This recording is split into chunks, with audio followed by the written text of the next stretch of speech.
You won't believe this, but Donovan Mitchell is our new starting small forward. Let me get a little more into that.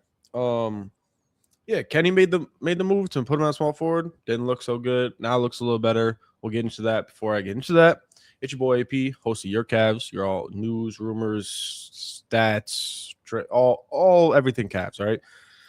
So just to dive right in, Kenny, the last two games, has had a starting lineup of Darius Garland, Sam Merrill, Donovan Mitchell, Evan Mobley, and Jared Allen. Now, with new things, always comes speed bumps, right? Like you don't really know if it's going to work out, especially lineups like that where people are questioning Donovan Mitchell and Darius Garland as the backcourt. Now you're throwing another 6'1" to 6'3" guy in there in the mix who isn't known for his physicality or anything like that in Sam Merrill. Yes, more shooting, great. Didn't seem to work out when we were in Minnesota. Now we played them at home. Worked out really well. We had 5 players score over 20 points. Almost had 6, which I believe would have been an NBA record, or like would have been like a top 5 or something like that. But we tied an NBA record. So I think Jared Allen was 4 points away from being that 6th player. But Evan Mobley had 24, Donovan had 28, Sam Merrill had 20, Darius had 22, and Jalen Tyson had 23 points off the bench. That was basically our biggest scoring load. I don't really foresee us playing like this. Like, I don't see this being a consistent way to win basketball games. I love to see it, though. I like the consistency of it. It wasn't like Donovan dropped 50 and everyone dropped 8, 12, or 12 points, something like that. So I like the consistency of it, but the back end of our bench, like DeAndre Hunter and Naquan Tomlin, didn't really offer too much off the bench scoring-wise, but they also didn't like – it's not like DeAndre came in and shot 20 shots and only had 6 points. He had 4 points on 1 of 5 shooting, which that's not too bad because that's kind of like he came in, just kind of try to get a feel so he can get going. He didn't, left at that, right? Jalen was amazing tonight. He's been kind of having a little rough stretch, but that was not, I wouldn't say rough, but not what he has shown that he was capable of. And tonight he did, or last night he did. Jared Allen, 16-11 against Rudy Gobert. And as much as I'm not going to get into it, but as much as I hate watching Rudy Gobert play basketball,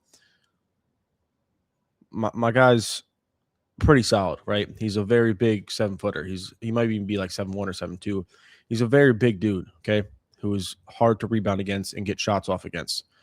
Evan Mobley, 24-4. He seemed real scary in the beginning of the first half, but turned it up in the second, so I'm happy with that. His 3-point shooting, though, is kind of scaring me. I'm not gonna lie to you. It's just not looking that good recently, but I mean, I'm pretty sure a game or 2 games ago he shot like 3 for 3 or something, but he's still 33% on the season, so it's not horrible. Today he just didn't seem like confident when he's shooting. I don't know if it's just because he had Gobert in his face. I don't really know, but 11 for 16 other than that, so very efficient game. 4 rebounds, which I don't really like to see. I'm pretty sure we got out rebounded 31-40, so it's not great to see that, but when you still get the win, you win some, you lose some. And they shot pretty well too on the other side of the court. They shot 57 from the field and 50% from 3. We just shot 60 from the field and 48 from 3. So, yeah, I I love the way we played today. I liked how DG got the mid-range kind of going, like his floaters and stuff. Sam Merrill is back officially. I don't care what anyone says. It would be stupid to take him out of the rotation when Max Strus gets back. The person I see kind of slowing out of the rotation a little bit is the CPJ minutes. He didn't do shit scoring wise because he was 0-4 for today, but he had 6 rebounds and 8 assists. Can't ask to and 1 steal too. You can't ask much more of that. Obviously you'd like to see a little bit more offense, but 8 assists, that's still pretty good offense. You know what I'm saying? Jalen Tyson, 9 from 12, 4 for 4 from the 3-point line. So like he's playing phenomenal. Not too much help from Thomas Bryant, only got 3 minutes. Naquan Tomlin, 16 minutes, 4 points, 2 rebounds, 2 assists, 2 steals. DeAndre was kind of quiet, but like on days like these, I don't need DeAndre to score 20. Like as long as he made an impact on defense, which I feel like he did for the time he played, I just hope he doesn't get discouraged because he's getting less minutes. Like he had the least amount of minutes besides Naquan Tomlin. You know what I'm saying? So I hope he doesn't get discouraged. I hope he's still like in the flow of the team and doesn't really like, yeah. Because I also am kind of worried that if lineups like this start to work and Max Strus really does fit at a three, DeAndre is really going to come off the bench. And if he doesn't get if he doesn't feel he has a consistent role, or doesn't really like coming off the bench, I'm nervous. I don't think he's that type of guy, but who knows? You know what I'm saying? I don't know these guys personally, obviously. So bad things could happen. But yeah, overall, really good game. Naz Reid had 25 points off the bench. Naz Reid is the best. He's the best 6-man in the league. I don't know why he doesn't start. I guess I kind of do, because you kind of have to start Julius Randle, and you kind of have to start Jaden Daniels at 3. So I kind of understand it, I guess. But yeah, Anthony Edwards, we held him to 25 points. Julius Randle had 20, not too much. Rudy had 8 and 12. I hate watching him play basketball, but I understand. Like, I give credit where credit's due, and I understand why he's won Defensive Player of the Year, because he's not a great perimeter defender, but his length in general, like, he doesn't have to be quick. You know what I'm saying? He makes up so much ground, and he contests almost every shot, and he gets a lot of rebounds, so it's very hard. But yeah, so and then we got a game against the Jazz next, I believe it is. Yes. In tomorrow, as you're seeing this, yes. It'll be tomorrow. Lauri Markkanen is going to be out. Yukov Nurkic is going to be out. So I see. Damn. What? Poor my guy. George Niang is on the Jazz, and I completely forgot about that. Damn, bro.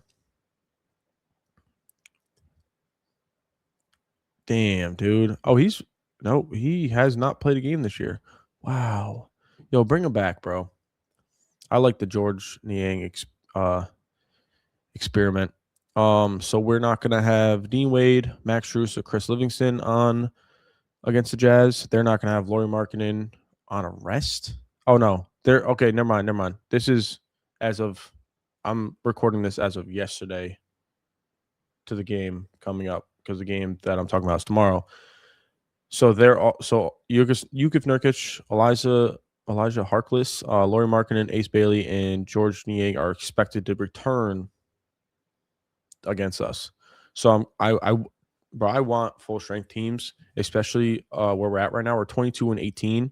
And I want to see where we stack against these teams. I don't want to keep getting like, I don't want to play the Nuggets again without Jokic and stuff. Like, I don't want to play. Like, I want to see where we're at. You know what I'm saying? I need to see where we are in this. How we stack up against these teams when we're fully healthy. Even though we're still missing Max Strus, we'll be without. Dean Wade's questionable, I think, to return for our game. Max Strus is still out till February 11th, which I'm very sad about. But yeah, I'm excited to see, because I have my fantasy team, but I like watching Keontae George play, so I'm excited to see what he can do against us. But as the Jazz aren't that good a team, so I'm not like super worried about us losing. But I'm also worried about it because I don't want to get like smacked or have it be a super close game and everyone's like, "Oh, you guys just got smacked by the Utah Jazz." Da da da da. I get that's not super important. Like, the Cavs aren't thinking that. You know what I'm saying? They're not thinking, well, we can't get smacked by the team because they're ass. I know that's not what they're thinking, but it's still not a good look. So I hope I just babble a lot, guys. I'm sorry. I just talked a lot there. But we got to keep Lauri Markkanen at bay, because he's having a pretty good year. He's averaging 28 points a game. Yusuf Nurkic has been playing very well too. And also my pick for most improved player of the year is Keontae George. He's firing on all cylinders right now. He's averaging almost 7 assists per game. He's averaging 24 points. Like I said, 7 assists, 4 rebounds, 1 steal, only 3.5 turnovers, which is pretty good for a person who has the ball in his hands a lot. And he's shooting 45 from the field and 37% from 3. So that is my pick for most improved player of the year. But we're not. This isn't a Jazz podcast, so I'll stop talking about them. But we're gonna get them full strength, which I like. So make sure you guys stay tuned.